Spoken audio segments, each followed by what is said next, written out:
Hi, third and fourth graders. So, if you are here today, that means that you chose to create a diagram and to write about how that diagram could help your reader.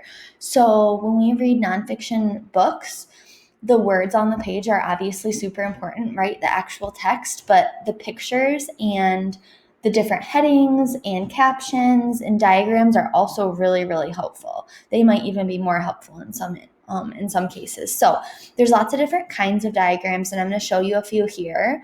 I want you to remember that when you create your diagram, there's going to be some research that needs to go into it, right?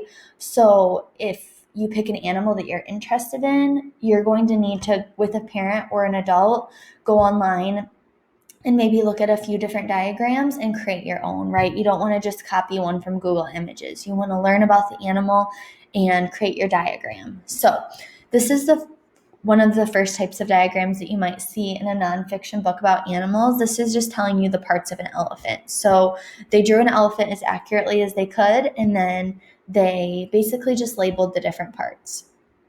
This is a really cool life cycle. I thought it was really cute. This is the life cycle of an animal. You could really do any animal, right?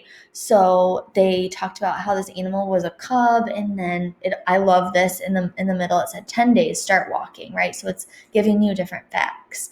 And then 4 to 6 weeks introduced to the pride. And then as they grow up, 5 to 6 years fully grown, and it gives their full life expectancy, how long they're expected to live. So I really liked this life cycle diagram. This is a food chain diagram, food web diagram, or a food chain. This might freak you out, so you might not want to do this one if you don't want to talk about animals and what they eat. But if that is something that's interesting to you, you can kind of look at how there's herbivore animals, and it all starts with the plant, right? And then it ends with the lion, and that can be kind of interesting. Since we are learning about rainforests this week, I thought this was really cool. This is kind of a difficult diagram, but I'm sure you could research the different parts of the rainforest and what animals live in the different parts. So this doesn't give us the animals, it gives us some of the plants in the different parts. So like leaf litter zone, emergence, so understory. And there's different animals that live on each of the different structures of the rainforest, or the different parts. So that could be really interesting to learn about. When you create your diagram, you could always also create like a little paragraph below explaining it, or a little caption that could be really helpful to your reader. I hope you have so much fun with this, and I can't wait to see them.